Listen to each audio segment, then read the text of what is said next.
bengi kusarema nengo erima pasatarama. Imbaraga z'umwuka wera zizabemeza nubwo utavuga, wowe uzahagarare gusa kuko Imana yavuganye na. Kuba umuhanuzi yamenya n'icyo wasize muri firigo yawe ntabwo ari ikibazo. Kuba umuhanuzi yamenya n'icyo wasize mu gikone nta kibazo. Ahubwo imbaraga z'umwuka wera uzifata gute? Hari ibintu bituma abana b'Imana barengerwa n'imbaraga z'umwuka wera zibakoreramo. Wari ufite ubucuruzi mama, ugerageza kuvuza uyu mwana ndetse ukoresha amafaranga menshi biranga. Amafaranga mera nk'aho agiye kugushiraho, agakantine kawe kamera nk'agasigayemo, ndabonamo ubuntu bw'ubuji bumwe bwanditseho ngo embe buri aho ngaho. Ariko Imana nsenga, imbaraga z'umwuka wera zigiye gufata ku buzima bw'uyu mwana.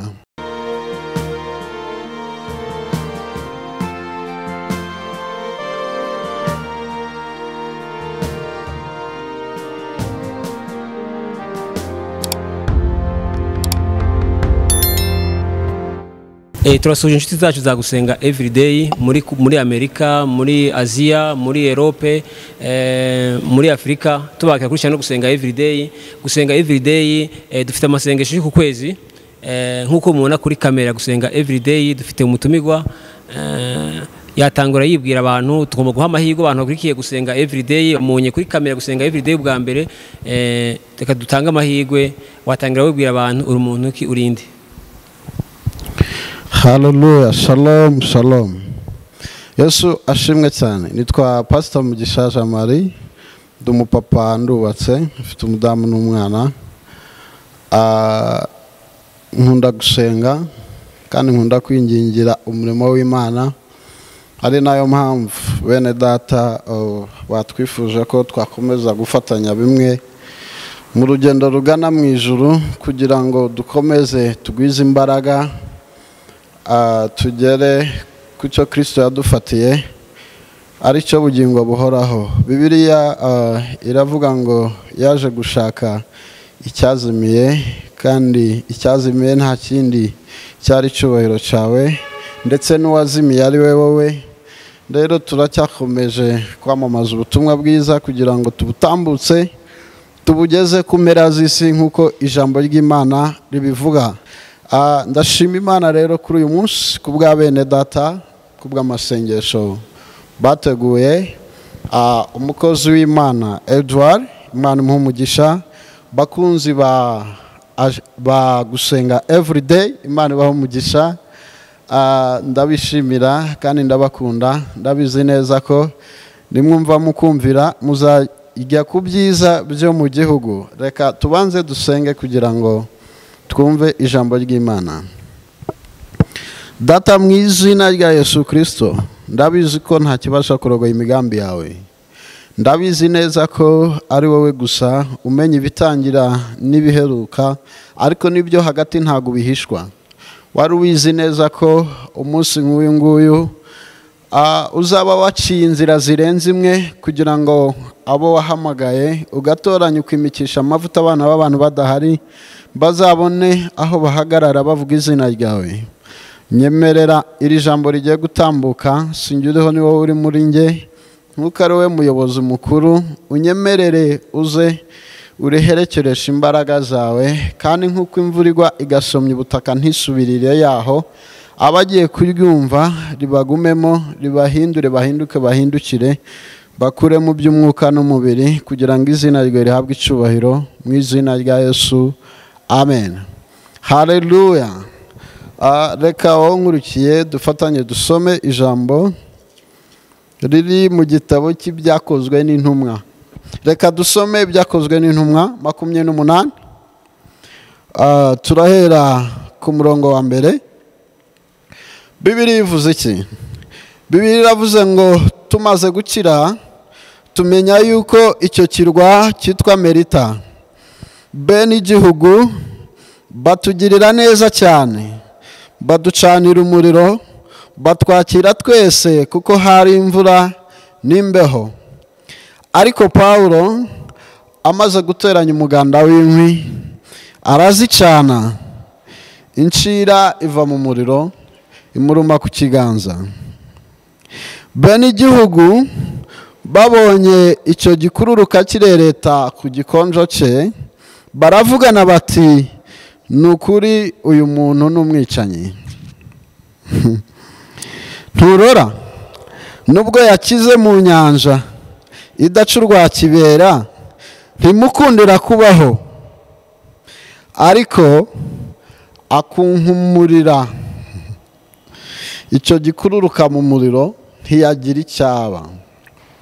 6, ba bandi bategereza yuko ari bubyimbe cyangwa ari bupfe acindutse, ariko bamaze umwanya munini bakibitegereje babona ntacyo abaye, barahindura bati ni Imana. Ba bandi bamara umwanya munini bakibitegereje babona ntacyo abaye, barahindura bati ni Imana. Ninde watubuza guhimbaza Imana, imirimo yako ziratangaje, yemeye gutanga umwana we Yesu ngo atubere igitambo gikwiriye, ugatagipfuye nanjye singipfuye, yatsinze urugamba nanjye nzatsinda, ugatajyaneshwa nanjye sinzaneshwa, yatsinze urugamba nanjye nzatsinda, ugatajya seba nanjye sinzaseba, yatsinze urugamba nanjye nzatsinda, ugatajya mwara nanjye sinzamwara, yatsinze urugamba nanjye nzatsinda. Data mu izina rya Yesu, turabizi kuri Imana ikomeye, turabizi kuri Imana ifite ubutsinzi, turabizi kuri Imana ifite ubutware, turabizi kuri Imana ifite ubudahangarwa, turabizi kuri Imana ifite icyubahiro. None haduhamagaye imbaraga zawe, none haduhamagaye gukora kwawe, none haduhamagaye gukomera kwawe. Reka imbaraga zawe zururuke zimiriza abarozi, reka imbaraga zawe zururuke zimiriza abadayimoni, buri mwuka wose wahaguruka kurwanya kumenya Imana. Intwaro zacu si nk'iz'abanyamubiri, intwaro zacu si nk'iz'abantu. Ndabizi neza ko hari imbaraga wadushyizemo, ndabizi neza ko hari umwuka wadushyizemo. Nsengeye buri muntu wese, nsengeye buri umwe uri gukurikirana iki kibwirizwa, nsengeye buri umwe wese muri aba banyicaye imbere, kugira ngo izina ryawe rihabwe icyubahiro mu izina rya Yesu. Uri Imana ivuga bikaba, uri Imana itegeka bigakomera. Reka ururutse imbaraga za, reka ururutse ubuntu bwa, reka ururutse ubutsinzi bwa mu izina rya Yesu. Abafite igihanda cyabiboheyeho, abafite igihanda cyabizingiyeho mu izina rya Yesu, ndakubita umwuka w'indwa, ndakubita umwuka w'ubukene, ndakubita umwuka w'akara mu izina rya Yesu. Karande ziziritse aba, karande zizinze aba, Mwami Imana ya Data Kristo Jehova, nibyo twavukiye mu byaha, nibyo twavukiye muri karande, ariko hari abantu bakwizeye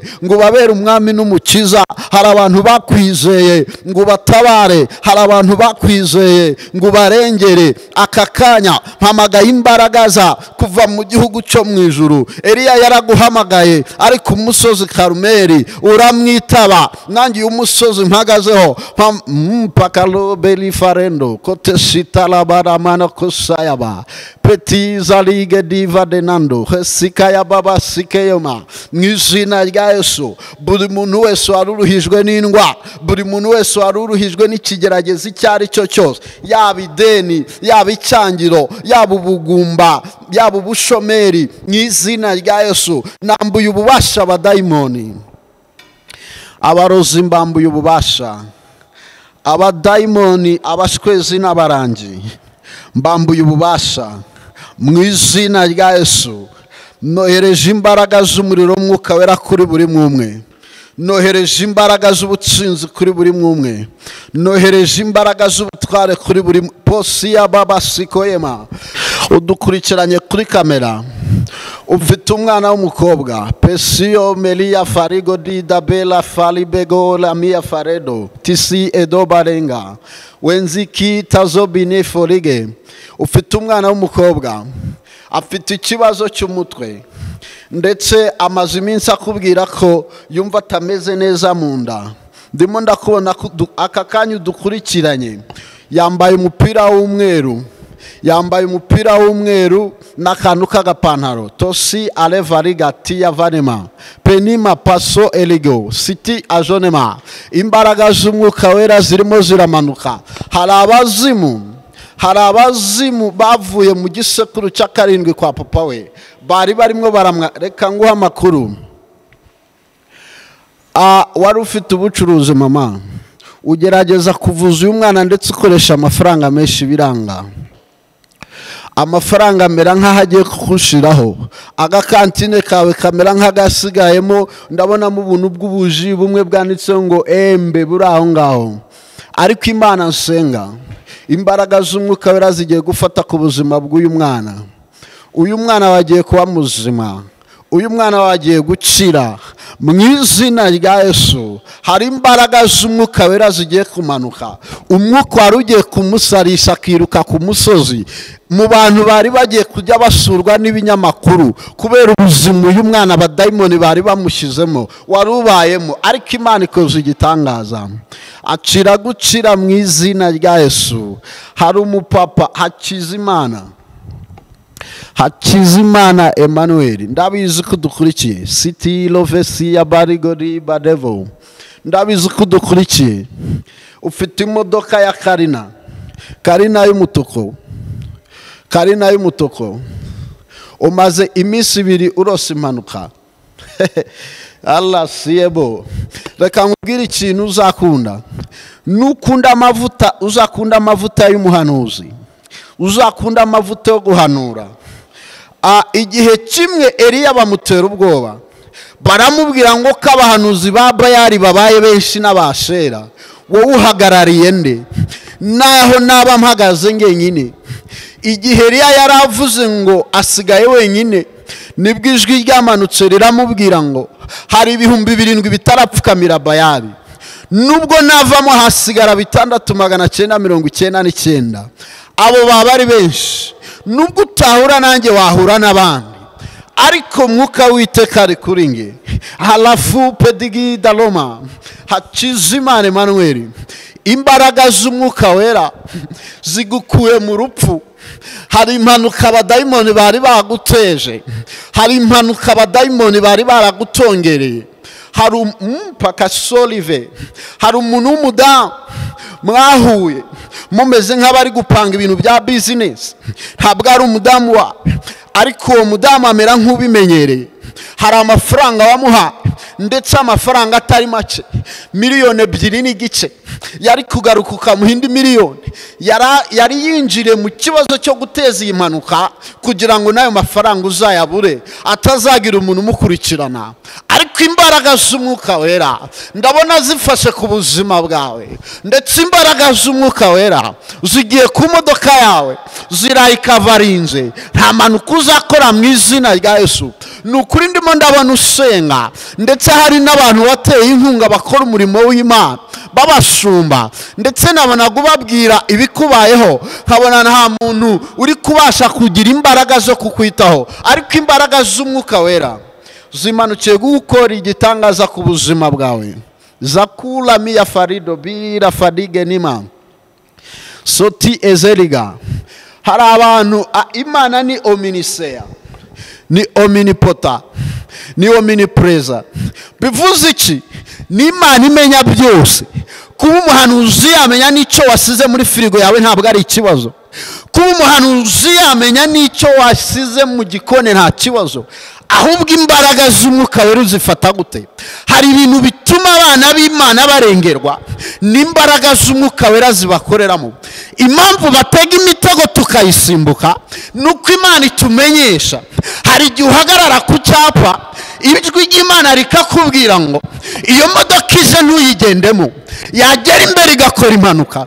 Niki kizarengera abana b'Imana? N'imbaraga z'ijwi. Jya ugendana n'ijwi, jya wumva ijwi, jya ukunda kumva ijwi. Poshi karama, ndimo ndumva amavuta yo guhanura. Abantu bateguye amasengesho bari bari mu mwuka, bari bari mu mwuka, ndetse bari bafite icyerekezo cyiza kandi kizima. Kubera iyo mpamvu iki ni igihe cyo gusenga. Yesu yabwiye intumwa ze, arababwira ngo munaniwe kubana nanjye n'akanya na gato. Arabwira ngo ibyo birabananiye.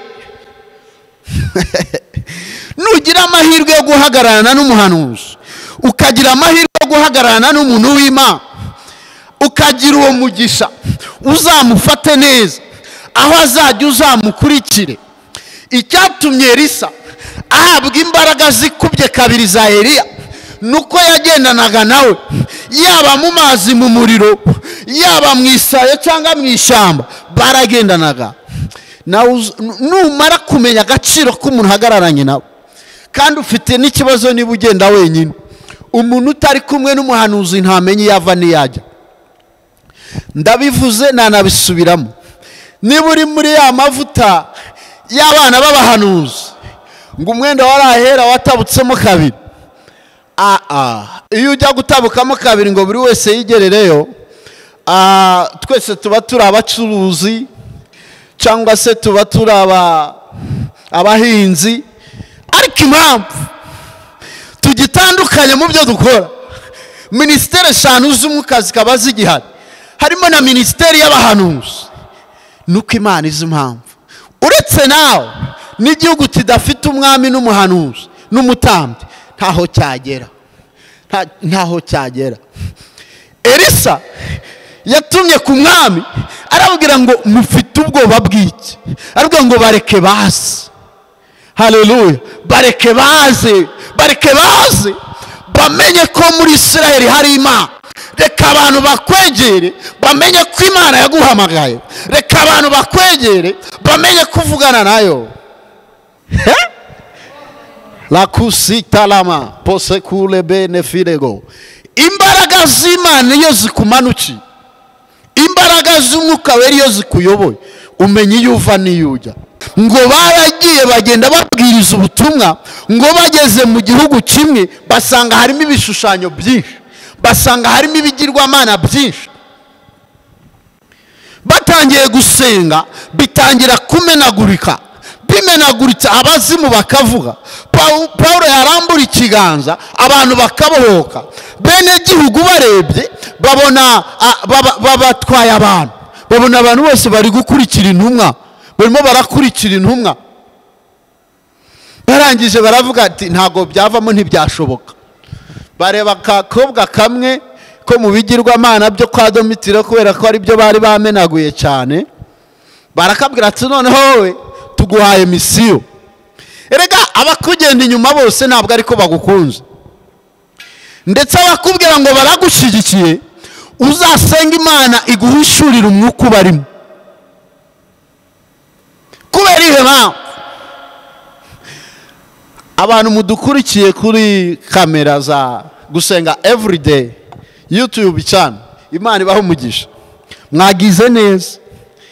Kubera ko iyo ugiriwe amahirwe n'ubuntu bwo kumara umunota umwe basi wumva ijambo ry'Imana riva mu kanwa k'umuhanuzi, uruta umuntu wamaze amasaha 24 ari mu bye hanze.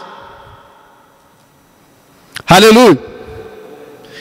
Aka gakobwa ngo bagatumye ngo karagenda, baramubwira ati dore ukuntu ibintu bimeze, ntugende ufite amashagaga menshi ngo mwabigabo mwe ngo mwaje kuvuga iki ngo oya. Baramubwira ati wowe ugende ujye ubashyigikira, ushyigikira umwuka ubarimo, ariko pore pore gato gato bizarangira tubashyize hasi. Ngo barangije ngo agakobwa karagenda, ngo kakajya kavuga ngo wenga aba bagabo mubumve ibyo bavuga, baramamaza Yesu mubiteho. Ariko ngo Pawulo arebye aravuga igihe aka gakobwa katuruje katujya inyuma katuryarya, kazi ko turi abantu babeshwa, kazi ko turi abantu bahishwa. Aramuhindukirira ngo gakobwa, Satani ukurimo akuvemo ukubitwane hasi nawe. Kaba karaguye kubera ko bari bakizeye nk'imandwa yari ikomeye muri biriya bigirwamana. Baza birukanka babafata bagira gute, bajya kubafunga. Nusoma Bibiliya, impamvu nsubiye inyuma gatoya, ujye ubanza wumve Bibiliya ijambo aho riva mu mizi wayo, apana ibintu byo guhera hejuru ngo akagezi karakama ngo ukuboko kwa Farawo kuravunika. Jya usoma Bibiliya uyumve neza, uyicukumbure ujye muri racine principale. Si sawa? Ngo bakimara kubafunga rero babura ibyo babarega, barabarega ngo nuko baje bamamaza Imana. Umuntu nakuburaho ikibazo akajya kugishakira ku Mana yawe, uzamenye ko yamaze gutsindwa. Nibyo byabaye ku bagabo baregaga Daniel, baravuga ngo nta kindi tumushinze, ngo ariko uyu mugabo asenga gatatu ku munsi, kandi iyo Mana asenga dufitanye ibibazo. Nebukadinezari afite iyo yabaje tayari byari byamaze gupfa. Hari igihe Imana kigera ikishakira igitambo, kandi ishaka igitambo ku muntu wahagaze mu cyemezo cya gatatu. Umuntu muri we habamo ibyemezo bitatu. Icyemezo cya mbere ni icyemezo ufata ku bw'ubwoba wagize ngo batakugirira nabi. Icyemezo cya kabiri ni icyemezo ufata kuko ubona n'abandi ari byo bintu bemeje, ukavuga ngo ni ntemeze ibyo abandi bemeye biragenda gute. Ariko icya gatatu kiva mu ndiba z'umutima wawe, ukavuga ngo kama mbaya, ukavuga ngo nubwo ndiho nubwo napfa nzi ko nkundwa n'Uwiteka, ugakomera ko wemeye. Icyo ni icyemezo umuntu afata nubwo baguca agatoki, ukavuga ngo nzagumana nawe, ukavuga ngo nzagendana nawe, ukavuga ngo nzakomera kuri. Icyo ni cyo cyemezo Pawulo na Sila bafashe. Baravuga ngo mudushyire mu nzu y'imbohe, mushake mushyireho iminyururu 700, ariko tuzakomeza kwamamaza Yesu. N'ibindi bisigaye tuzavuga Yesu bimeneke. Oh haleluya. Ntuzigere ugira ubwoba, ntuzigere utinya, by'umwihariko ngo utinya abarozi. Hari umuntu umwe yari atuye Kicukiro, araza ati abarozi barandoga, ati none ati banteza imbeba cyane, ati ndumva nshaka kwimuka. Abarimutse abagiye Igikono. Ageze Igikono noneho bakajya batuma ya pusi y'inturo ya indi ya danje kagiza ku rugi gahirimo. Amaze ukwezi ataha naho sinahaguma. Arambuka ajya Karuruma, yagera Karuruma akajya haza cya kiyoni cyaharata hejuru y'amabati, akarara adasinziriye. Arangije araza ati mushumba, ati nabonye nta handi mfite ubuhungiro, atubanza Satani asigaye abera hose icyarimwe. Ndamubwira ntoya, nti Satani ntabera hose icyarimwe, nahubwo arajijisha. Imana n'Umwuka Wera n'Umwana nibo babera hose icyarimwe. Ngwino dusenge. Haleluya. Hari gerega mutura n'ahantu mutabajije Imana, igihe cyose giyoborwa n'Umwuka Wera. Nicyo cyatumaga ba Dawidi batsinda intambara. Yajya kugira hajya agapfukama ati mumereze fogi yanjye, Mana ngende cyangwa mbe ndetse. Kamubwira ati genda. Mana ntere cyangwa mbe ndetse. Kamubwira ati te ako uziroha mu bucuruzi utabajije Imana ngo ikubwire n'ibyo ucuruzi byari byo. Uziroha jya ubanza ubazima. Ubazima Imana iracyavuga. Ntabwo Imana yari yabibubu. Urabona iminwa dufite n'abantu bicaye aha namwe mwese muri kamera. Imana ifite umunwa wo kuvuga n'amatwi. Buri mubiri wose uriho amatwi ku Mana. Buri myenge yose ni amatwi yo kumva ibyo tuvuga. Haleluya. Nagira ngo nkubwire ngo nuhagarara neza ariko udahagaze wenyine, uzahagararane n'umuhanuzi, sibyo? Haleluya. Azajya kumenyera amakuru. Si umuzi wabivuze ngo murwanyi we cyo mbwira nawe ansubiza itonza ati doruru gamba ruzashira guma mu ntambara, nubabare wihangane wireke imirimo yawe tuzabo n'igihembo cyiza nidutabaruka. Haleluya. None se ninde uguha ayo makuru? Ninde uguha ayo makuru? Ni umuntu uvugirwamo n'umwuka wera. Ninde se? Ni umuhanuzi. Nta wundi rero. Akumenyera amakuru bimeze gute, aho ngiye gutera, aho ngiye kujya, aho ngiye gusha bimeze gute. Ngo Paulo na Sila n'abandi bakozi b'Imana, haleluya, barahagarara baravuga ngo nta kibazo nimudufunge. Ariko muri bo bari bazi ko barenganye, bari bazi ko bazize ubusa. Matayo haravuga ngo niba bakubita bakabakora ibiki byose babahora izina ryanjye, muziturize muceceke rwose nta kibazo, muzaba muhirwa. Haleluya. Abantu bameze batyo ubundi ubwami bw'Imana ni ubwabo. Niba ijuru ari iry'intwarane ukaba utaraba intwari, wowe udafite ubwoba nk'ubw'intumwa uzagera kure kandi uzagera kuri byinshi, kuko uzaba uyobowe n'umwuka wera. Twihuse cyane ngo mu kubafunga ngo babakubise inkoni nyinshi, barabakubita babashyira mu nzu y'imbohe. Ariko abakozi b'Imana ntibatuza, ntibareka gusenga. Ntabwo bivuze ngo intambara zose wahuye nazo zituma unamuka, zituma uva mu byizerwa, zituma ugabanyukirwa imbaraga, ahubwo nizusubiza intege mu buzima bwawe. Bamaze kubafunga ngo mu gicuku cya nijoro, batitaye ko bafite inguma, batitaye ko badafite imbaraga, amaboko bayaboheye inyuma, ngo barebye basanga baracyafite iki?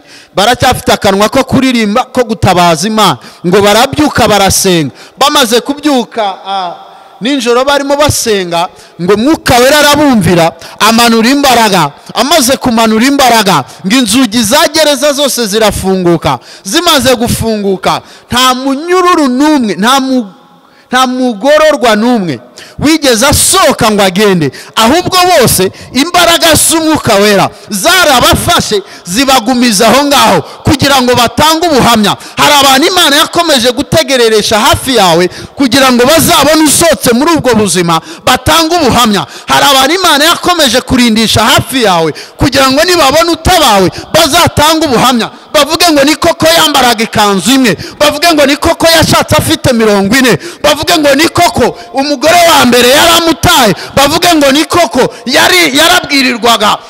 Pelele ko salama pesita noma pengi kusalema nengo elima pasatalama. Imbaraga z'umwuka wera zizabemeza nubwo utavuga, wowe uzahagarare gusa kuko Imana yavuganye na yabwiye Habakuki ngo, Habakuki yavuze ngo nzahagarara ku munara wanjye ndindire numva icyambwira. Nubwo nasenga 3 ntanyumve, nubwo nasenga 7 ntanyumve, nubwo nasenga 21 ntanyumve, ariko icyo nzi cyo hari igihe azanyumva. Nzahagarara ku munara wanjye mutegereze. Icyo nicyo niyemeje, hagarara ku munara wawe. Ngo Paulo n'izindi ntumwa n'abandi bagororwa barahagarara. Ngo bigeze mu gitondo haza abari bashinzwe gereza, bababaza uko byagenze, barabarondorera. Twihute cyane kugira ngo tugere aho twasomye. Bamaze kubarondorera bahita babwira ba Pawulo ngo noneho ngo nimwigendere kabisa, ngo nta kibazo, ngo nimwigendere, ngo mukomeze musenge iyo Mana yanyu. Pawulo arabareba ashize amanga, atariko mwarasaze, mwadufunze abantu bareba, mushaka mutwohereze nk'aho hari ikintu twibye, mwongere mubazane muducire imanza abantu bamenye ukuri. Eliya yaravuze ngo muzahereza he kuguma mu rubungabangabo, niba Imana ariyo Mana cyangwa Bara ariyo Mana, muhitemo mugomba gukorera. Pawulo nawe arabareba arababwira ngo ntibishoboka, mwongere muteranye abantu mwateranyije mudufunga, muhamagara bene igihugu dutahe bareba, bamenye ko nta kintu twashinzwaga. Haleluya! Imana igomba gutegereresha abantu hafi ya bagomba gutanga ubuhamya, kandi nawe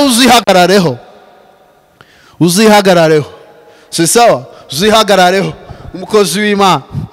Ngo barangije babona abagabo babaye serious, bamaze kubona babaye seriye, baravuga ngo oya, aba bagabo baraduteza abantu, ngo reka tubambutse bajye kubikemurira ku kirwa cyitwa Merita. Gahunda bari bafite, umutego bari babateze wari wo kugira ngo babambutse babacishe mu mazi, bagende bagwire mu mazi. Haleluya! Ariko sikipalama, nahoraga njya kw'iriba ry'isi, ariko sishira inyota, nk'uko amazi afutse amera umutima waka, niko Yesu yambereye. Sinzapfa ahubwo nzarama, kugira ngo ntekerereze aba imirimo Uwiteka yankoreye, ubwo nari maze kwiheba. Haleluya! Igihe wari wihebye nibwo Imana yari irimire mu buhamya. Ngo baravuga ngo aba bagabo ngo bataduteza abantu, reka tubabwire bajye kuburanira hakurya y'inyanja, ngo wenda baragwa mu nyanja badukize. Hari imitego myinshi bagiye bagutega, Imana igukuramo. Hari imbaraga sakufi belido, hari imbaraga bagiye bakoherereza basi ngo zigutere zigukubite mu muhanda, Imana iziguteruramo. Ibyo bambukije umupaka, ibyo arara fakisoma. Hari umuntu umva, tuza gato, hari umuntu umwiza Chantal Fatizo Golema, Chantal umaze igihe wakaviza, umwaka umwe n'amezi 3 wakaviza. Chantal kweli wabuze n'umuntu gusenge, usaje gushima Imana. Imana irabiko uzanutuye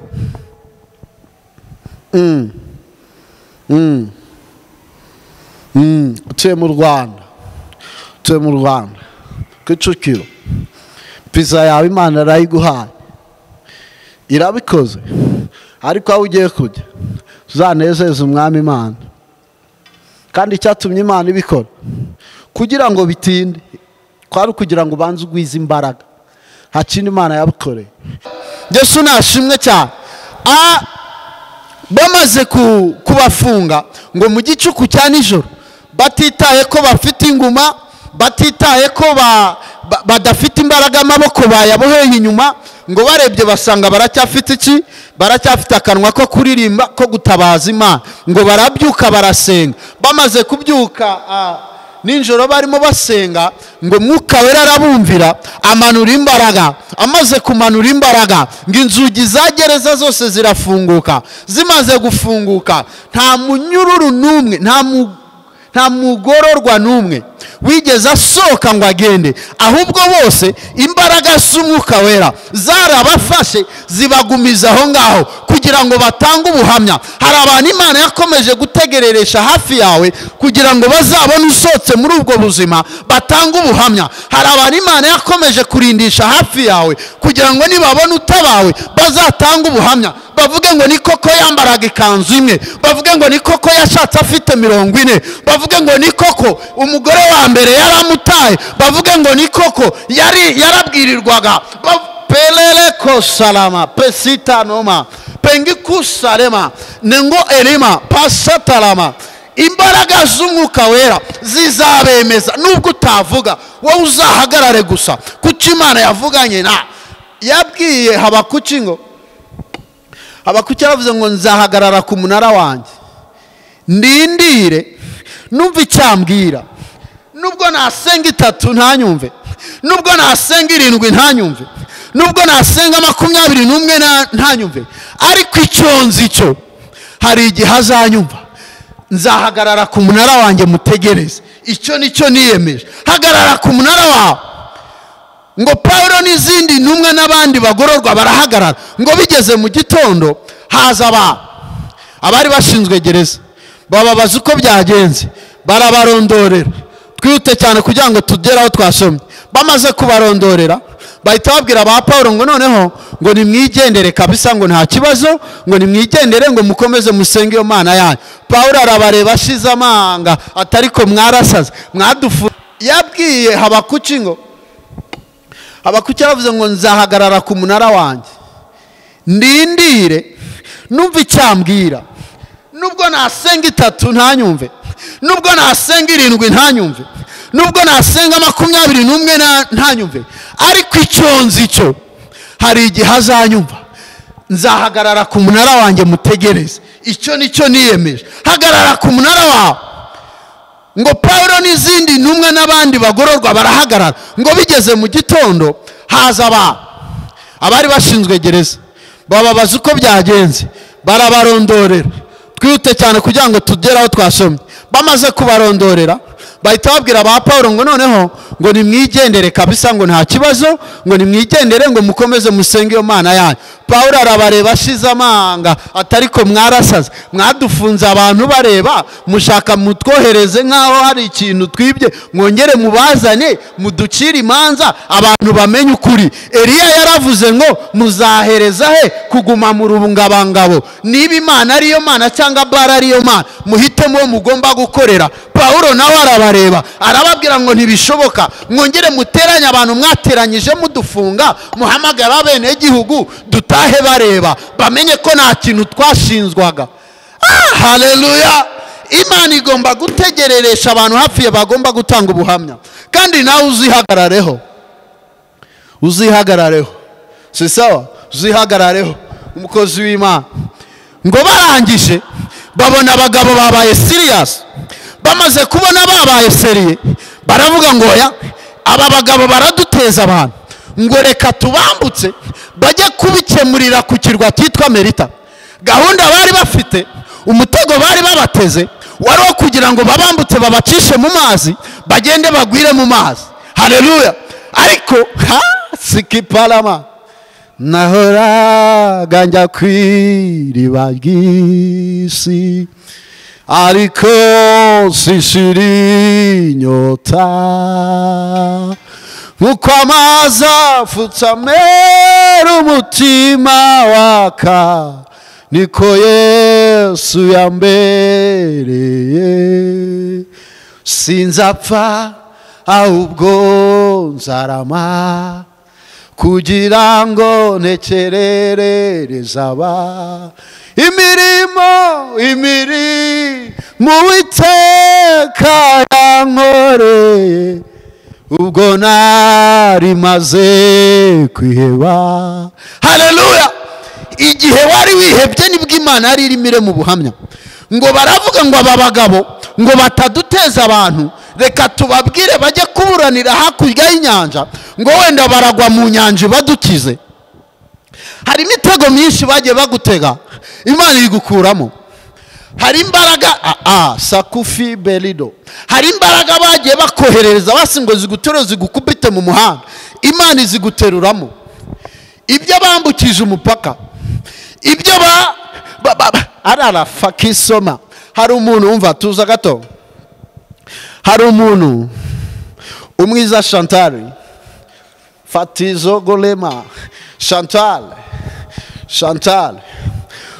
umaze igihe wakaviza, umwaka umwe n'amezi 3 wakaviza. Chantal kweli wabuze n'umuntu gusenge, usaje gushima Imana. Imana. Imana irabiko uzanutuye.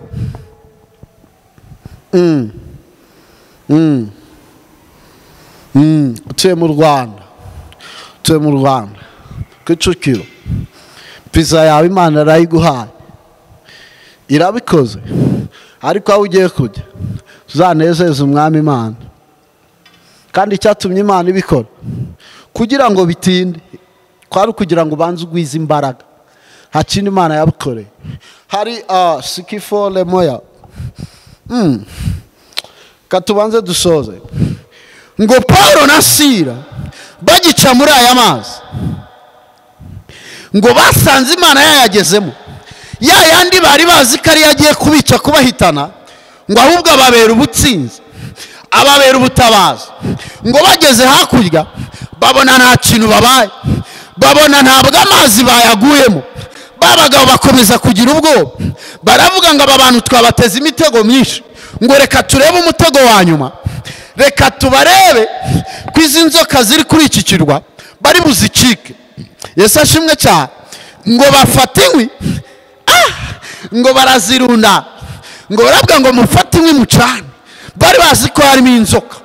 Paulo aragenda ngo afate inkwi arazirunda, arazegeranya, acana umuriro.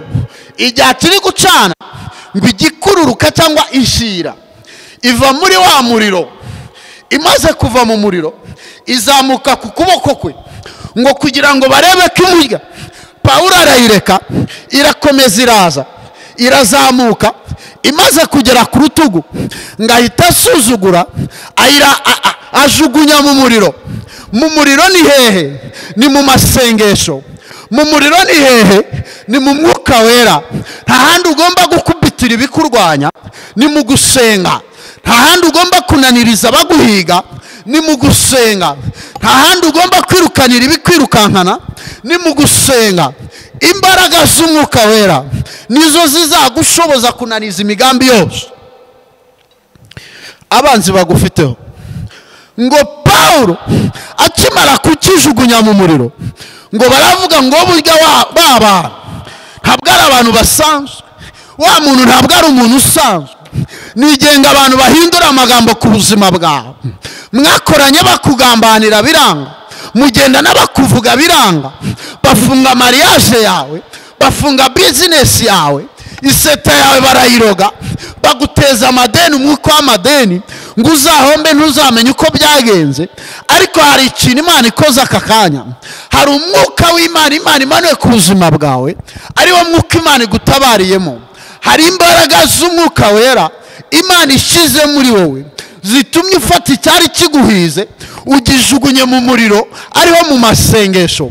Urankurikiye urimo uranyumva, sinzi ibyari biguteze amaso ngo birebe ko byaguseka, sinzi imisozi itandukanye bagiye bagutegeraho, ariko yagukuye kuri ya seta, tapuri begolamena, yagukuye kuri ya seta, yagukuye muri ya cyamunara, muri bwa bukode, yagukuye muri bwa buzima, yagukuye muri ya nzara, naho yagiye iracyakora, ije kongera gukorana n'ubuzima bwawe.